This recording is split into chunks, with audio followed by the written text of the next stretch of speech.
Have you ever noticed that the people we love the most are also the ones who can trigger the deepest pain? Why does that happen? Why can a simple sentence from your partner feel like a punch to your chest? Why do small arguments suddenly explode into emotional wars? And the real question, can these emotional patterns be fixed, or is the relationship doomed? Stay until the end of this video because I'm going to reveal the one pattern psychologists call the emotional loop of doom, and if you find it in your relationship, you'll finally understand why everything feels so hard. Let's begin.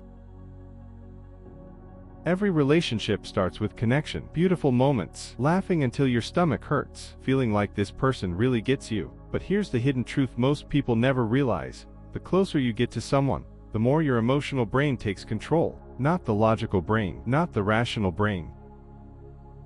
The emotional brain, the one wired in childhood, shaped by old experiences, and built to protect you from hurt. Daniel Goleman, the author of Emotional Intelligence, explains that relationships fail not because of big issues, but because of repeated emotional misfires.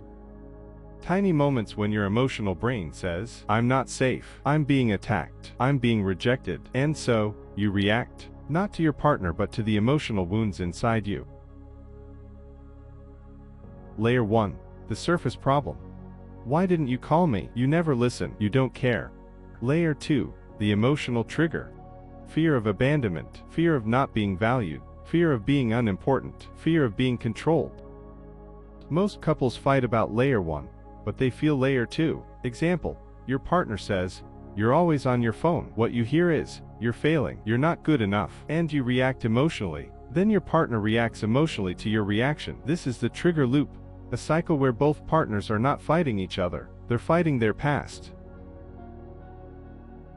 To understand why you react the way you do, you need to understand your attachment style. 1. Anxious attachment. You fear losing the person. You overthink. You ask questions like, "Are you okay? Are we okay? Did I do something wrong?" Number 2. Avoidant attachment. You fear being controlled. You pull away when things feel intense. You say, "I need space. I don't want to talk about this right now." 3. Secure attachment. You communicate. You stay calm. You're not afraid of emotions. Here's the twist. Anxious and avoidant people often attract each other. One chases, one runs. Both get exhausted, and neither realizes they're reenacting childhood emotional patterns. In intimate relationships, emotional hijacks happen fast. A tone of voice, a facial expression, a delayed message, can activate the amygdala, the brain's alarm system. Suddenly you feel angry, hurt, rejected, defensive, abandoned, and your logical brain shuts down. Goleman says this clearly: when we are emotionally hijacked, we cannot think rationally. We react before we understand. This is why couples yell, withdraw, blame, shut down, say things they don't mean, not because they're bad people, but because their emotional brain is in survival mode.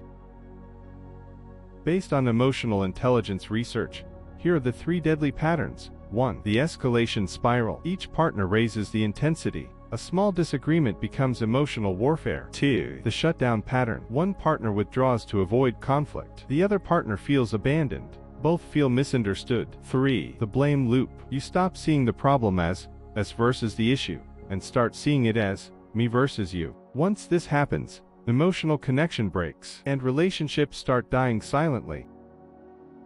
You can change these patterns. Here's how. Step 1. Pause before you react. If you feel triggered, take 3 deep breaths. This interrupts the amygdala hijack. Step 2.